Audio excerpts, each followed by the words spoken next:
Hingga saat ini, 429 kepala daerah terjerat korupsi dengan kerugian negara di atas 3 triliun rupiah. Melihat kondisi mengkhawatirkan ini, kemudian Menteri Dalam Negeri Tito Karnavian sering menanggapi masalah ini karena menurut dia salah satu faktor penyebabnya adalah pilkada biaya tinggi. Tito kemudian meminta semua pihak untuk sama-sama mencari solusi terbaik untuk memecahkan masalah ini. Inilah solusi pilkada biaya tinggi yang kami tawarkan kepada Mendagri.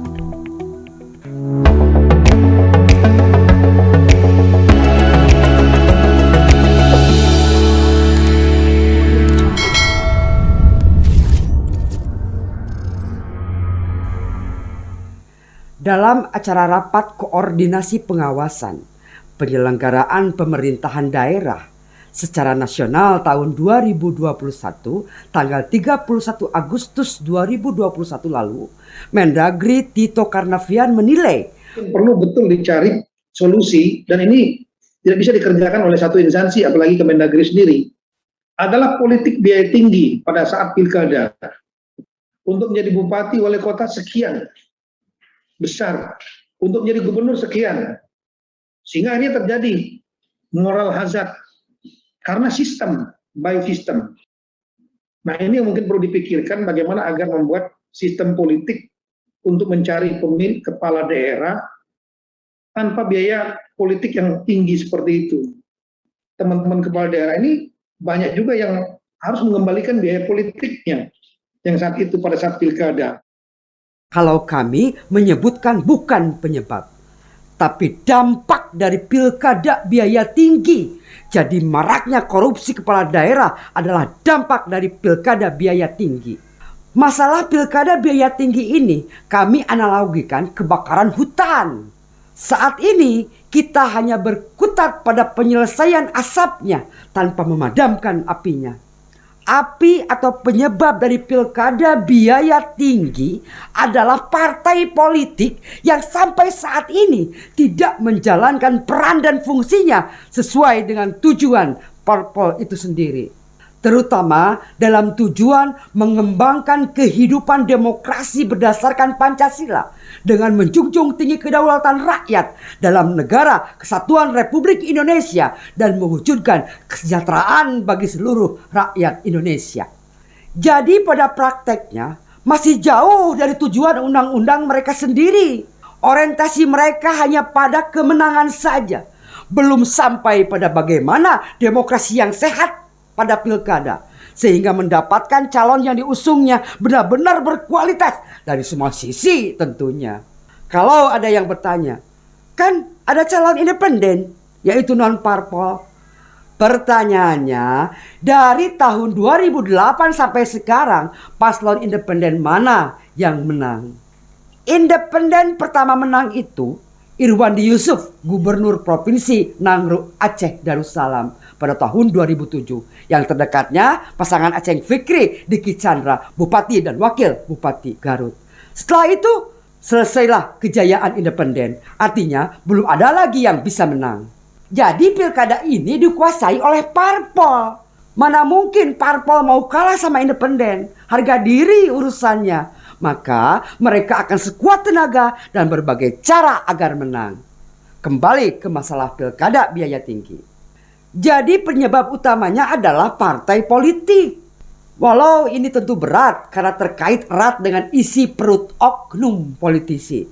Tetapi kami yakin masih banyak politisi kita yang memiliki nurani yang tinggi, rasa kebangsaan yang tinggi, dan mencintai negara terutama di daerahnya sendiri. Sehingga mau memperbaiki kerusakan demokrasi di daerah yang menurut kami sudah akut ini.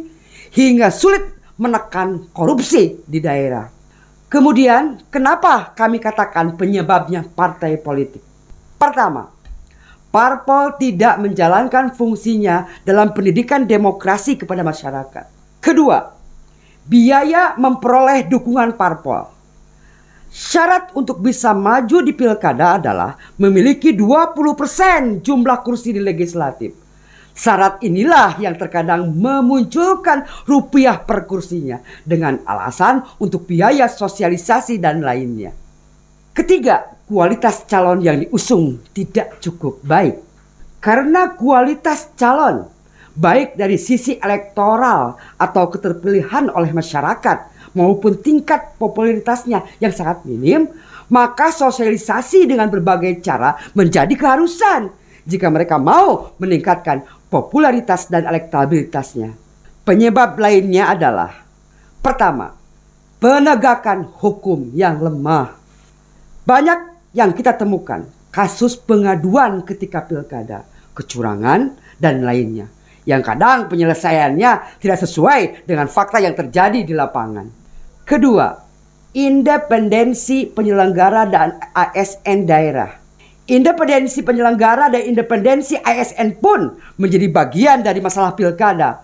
Banyak sekali kasus-kasus ini dalam pilkada sebelumnya. Ketika kita sudah membahas apa penyebabnya, maka solusinya adalah harus ada role model atau percontohan pilkada berkualitas biaya murah. Kenapa ini kami usulkan? Pertama, pembuktian lebih baik daripada teori.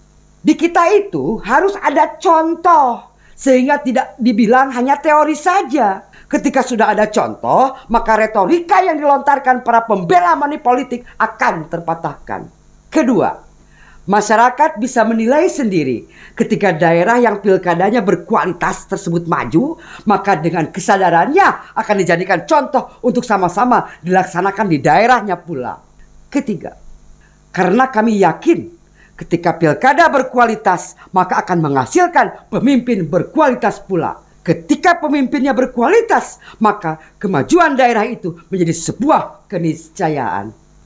Oleh sebab itu, Kemendagri harus mendorong minimal ada 3 daerah sebagai role model pilkada berkualitas. Bisa saja untuk penentuannya diambil salah satu kabupaten dan kota dari 3 wilayah, yaitu wilayah Indonesia Barat, Indonesia Tengah, dan Indonesia Timur. Adapun langkah untuk melaksanakan pilkada berkualitas tersebut adalah: pertama, diadakannya konsensus atau kesepakatan bersama partai politik bahwa daerah tersebut dijadikan role model. Semua partai politik di daerah tersebut termasuk pengurus di atasnya harus menyepakati bahwa kabupaten tersebut dijadikan role model sehingga mereka benar-benar menjalankan fungsinya sebagai partai politik sebagaimana tertuang dalam Undang-Undang Nomor 2 Tahun 2011 tentang partai politik. Kedua, minimal 2 tahun sebelum pilkada dilaksanakan, pemerintah harus gencar melakukan sosialisasi dan pendidikan politik kepada masyarakat, terutama tentang politik uang, manfaat pilkada bagi pembangunan, pengaruh pilkada bagi peningkatan kesejahteraan masyarakat, dan seterusnya. Ketiga, penegakan hukum pilkada. Seluruh perangkat hukum pilkada benar-benar dijalankan dan diawasi dengan baik, dari mulai audit LHKPN calon, biaya kampanye calon diawasi dengan ketat, Panwas berfungsi dengan baik, dan lainnya. Penegakan hukum bagi pemberi dan penerima money politik, penegakan hukum bagi penyelenggara dan ASN yang tidak netral, penempatan alat peraga hanya di lokasi tertentu, di luar itu dinyatakan dilarang, dan terpenting adalah paslon yang melanggar dicoret sebagai peserta pilkada. Itulah solusi yang kami tawarkan kepada Mendagri. Mudah-mudahan bermanfaat. Sekian. Wassalamualaikum warahmatullahi wabarakatuh.